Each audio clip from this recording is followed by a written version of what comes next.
Hi guys, for today's episode, I'm going to talk about 7 tips to control your ego. So what is your ego? Your ego is how you think of your self-worth. So you can have a healthy ego, and this is like a self-confident person. This is someone who treats others nicely. That's a healthy ego, and that's a good thing. It correlates with confidence and self-worth. An unhealthy ego is maybe someone that you would think of as like an arrogant person, someone who thinks so highly of themselves. They could be a narcissist. Just they're not fun to be around. They're not likable. And these are 7 tips that maybe you see this in other people. Maybe you have a few of these yourselves, but these are 7 things that you can do to control your ego. So number 1, stop getting offended all the time. Other people are going to do things that annoy you or say things that you may not like. You don't have to react to them all the time. Maybe you can ignore them sometimes. If they're somebody that means a lot to you, nobody's perfect. You can ignore them a few times because you can't control other people's actions, but you can control your reactions. Number 2, don't be superior. You're not better than anybody else. Sorry to break it to you if you think that way, but no, nobody's better than anybody else. You should really only try to be better than who you were yesterday or the year before, and you should only really try to be in competition with yourself. Number 3, let go of control. So no one likes a micromanager. No one likes somebody that has to be in control of everything. It's not fun for that person or others. So let go of the need to have to control everything. That's just something that's boosting your ego and causing an unhealthy ego. Number 4, winning isn't everything. So winning doesn't define your self-worth. Even if you experience losses, think of that as a growth opportunity. Actually, think of that as a blessing, because you're going to learn more through those losses than you are through the wins.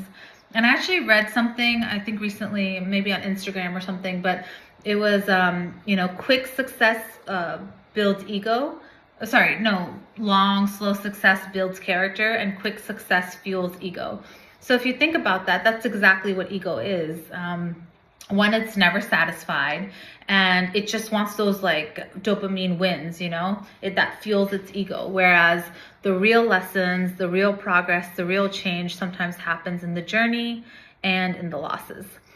Number 5, you're not your achievements.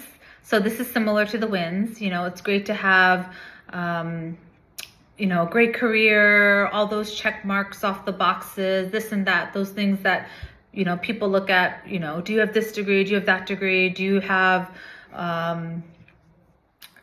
kids, this, that, all those things that people think are, make a perfect person, but those don't define you. Those don't define your self-worth either.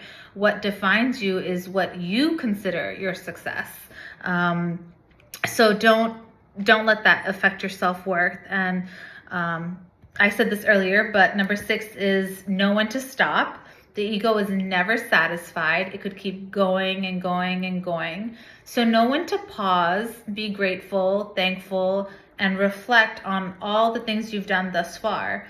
I mean, your life is a long journey and you've come a long way. So think about all that you've achieved, all that you've accomplished, and really be humble about the progress you've made thus far, because maybe not a lot of people get to even experience a third of what you've gotten to achieve. So just often pause and be grateful for where you are.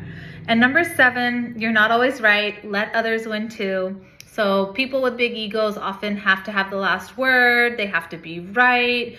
They have to, the conversation has to go their way. All those things. And I'm not saying like this has to happen all the time. I'm sure I've done that too, but just try to know when to stop and when to, sometimes maybe another person has a different perspective and you should hear them out. Sometimes it's 50-50. Sometimes you'll have something important to say and it's your turn to talk, but try not to interrupt, try to listen to others.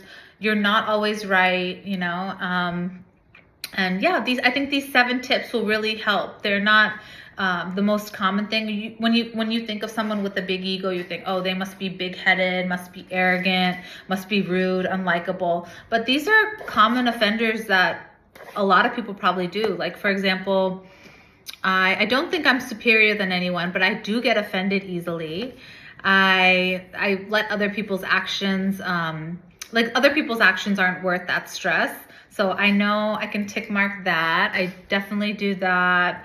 You're not your achievements. Yeah, I don't do that. Know when to stop. That's 50%.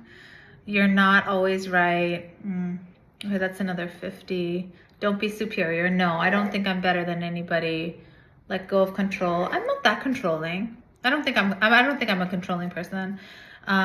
Winning isn't everything. I do like to win. Yeah, I do like to win though. Okay, so check mark that. Okay, winning, and you're not your achievements. No, I think I've gotten better at that. I used to care about that. Maybe half. Okay, so let's see. Out of 7, I got 1. I get offended. 2, winning isn't everything. Yeah. 2, and then half, 1, 3.5. Not bad. So I don't think I have a big ego. But anyway, so if you do these 7 tips, I think you can control your ego if you have that issue. And if you don't have this issue, maybe share this with a friend or family member that could benefit from this, because I don't think any of us are bad people. Sometimes we just have behaviors or habits that maybe we're not aware of, but others see in us. So if we can just make those small changes, it could be a matter of not hurting someone else's feelings, or just not getting in an argument. I don't know. But try doing these things and let me know what you think. And if you want to discuss something else on a different workshop, I'm happy to go over that too. Have a good day.